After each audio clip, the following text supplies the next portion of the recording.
तो चलिए बढ़ते हैं सिंप्लीफिकेशन के नेक्स्ट टॉपिक की ओर, जिसका नाम है वी बोडोमास। अब ये वी बोडोमास रूल होता क्या है और उसको यूज क्यों करते हैं। जैसे कि आप देख सकते हैं यहाँ पे मैंने दो क्वेश्चन बनाए हैं। इन दो क्वेश्चंस का क्वेश्चन स्टेटमेंट क्या बोलता है, सिंप्लीफाई, या तो सिंप्लीफाई लिख के आएगा या तो find the value of the following expression लिख के आएगा। अल्टीमेटली आपको इस एक्सप्रेशन को सॉल्व करके एक एंड वैल्यू निकालना है। तो सबसे पहले जब हम इस क्वेश्चन को अटेम्प्ट करेंगे तो दिमाग में एक चीज चलेगी कि इसको सॉल्व कैसे करें, अप्रोच कहां से शुरू करें, लेफ्ट टू राइट जाए या राइट टू लेफ्ट जाए, बॉटम टॉप जाए या टॉप बॉटम जाए। तो ये कंफ्यूजन बहुत बार होता है। इसी के लिए यहाँ पे रूल बना गया है जिसका नाम है वी बोडोमास रूल। अब ये वी बोडोमास रूल क्या बोलता है, ये रहा उसका फुल फॉर्म। वी माना होता है विनिकुलम बार, शायद ये आप लोगों के लिए नया होगा, क्या होता है समझते उसको भी। वी माने ब्रैकेट्स। ब्रैकेट्स तीन तरीके के होते हैं, अगर कर्व होंगे या राउंडेड होंगे तो इनको बोलते हैं पैरेंथेसिस, इसको बोलते हैं कर्ली ब्रेसेस और इनको बोला जाता है स्क्वायर ब्रैकेट्स। इन तीनों में से अगर कोई एक्सप्रेशन में तीनों के तीनों ब्रैकेट्स आए तो पहले इसको सॉल्व करो, फिर इसको सॉल्व करो और थर्ड नंबर पे स्क्वायर ब्रैकेट्स को मैं यहाँ पे लिख लेता हूँ। तो ये उसका सीक्वेंस ऑफ ऑपरेशन है। उसके बाद ब्रैकेट्स ऑफ, ओ माने of, division, multiplication, addition and subtraction. अभी अगर एक्सप्रेशन में एडिशन और मल्टीप्लिकेशन दोनों है तो सॉल्व पहले किसको करें, मल्टीप्लिकेशन को, उसके बाद एडिशन को। उसमें भी अगर ब्रैकेट के अंदर एडिशन है और ब्रैकेट के बाहर मल्टीप्लिकेशन है तो पहले ब्रैकेट के अंदर वाले एडिशन को करना, फिर मल्टीप्लिकेशन करना। अब ऐसा क्यों बोल रहा हूं मैं, क्योंकि यहाँ पे जो अल्फाबेट पहले आ रहा है उसका करस्पॉन्डिंग ऑपरेशन पहले करना है। क्लियर। अब यहाँ पे एक चीज बताना है, विनिकुलम बार शायद आप लोगों के लिए नया होगा।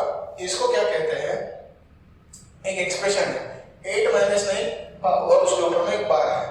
ये बार आप लोग ऑलरेडी एक बार देख चुके हो जब हमने रियल नंबर देखा था। मान लो कोई एक्सप्रेशन ऐसा है 1.33 के ऊपर बार। इसको मैंने रिकरिंग इसलिए बोला क्योंकि ये जो 3 नंबर है वो एंड तक जा रहा है। अब आप अगर सोच रहे होंगे कि क्या यही बार यहाँ पे भी लगा है, नहीं, ये बार अगर एक डिजिट के ऊपर होगा तो उसको हम बोलते हैं रिकरिंग बार, और वही अगर एक एक्सप्रेशन के ऊपर होगा तो उसको बोलते हैं विनिकुलम बार। इस बार का सिग्निफिकेंस ये है, अगर किसी भी एक्सप्रेशन में विनिकुलम बार होगा तो सबसे पहले उस एक्सप्रेशन को सॉल्व करो।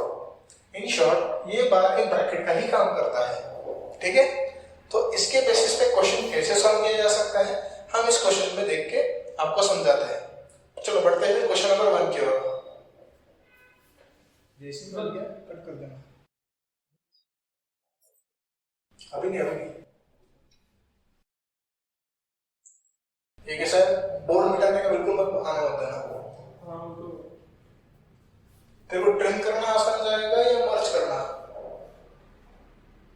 अभी ट्रिम करना आसान जाएगा या मर्ज करना है, क्वेश्चन है मेरा। मर्ज करना आसान है। मर्ज करना आसान है। ठीक है, फिर पॉज किया करो, पॉज कर लेते हैं क्योंकि अभी देखिए चालू करने में वीडियो बहुत लंबी बन रही है। एक्सरसाइज 1 मिनट अभी हो गया। आपने बोला था मैथ का इसलिए नहीं, मेरे को पता नहीं था ना इसको क्या समझा और क्या नहीं।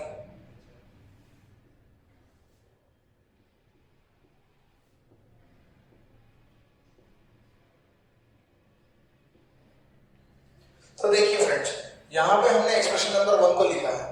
जैसे कि आप देख सकते हैं कि इस एक्सप्रेशन में विनिकुलम बार का भी यूज हुआ है, मल्टीप्लिकेशन का भी ऑपरेटर यूज हुआ है, माइनस का भी, प्लस का भी और ब्रैकेट्स का भी। तो सिंप्लीफाई कैसे करें, क्वेश्चन ये है।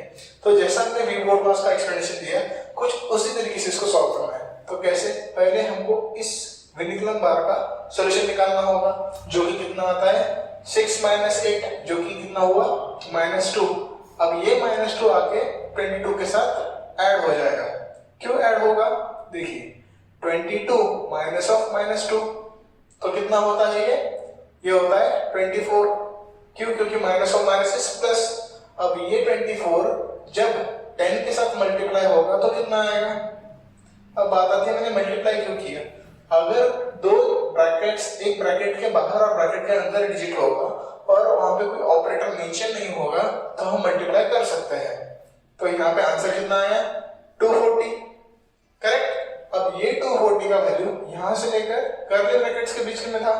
अब ये वैल्यू को हमको 400 में से माइनस करना पड़ेगा क्योंकि 400 ब्रैकेट के बाहर है, वो भी कर्ली ब्रैकेट्स, इसलिए 400 माइनस 240 जो कि आता है कितना 160। इस 160 को 80 से ऐड करना होगा क्योंकि 80 ब्रैकेट के बाहर आता है, तो ये कैसे आएगा 80 प्लस 160, तो फाइनल आंसर कितना आया 240। ये रहा क्वेश्चन नंबर 1 का सोल्यूशन।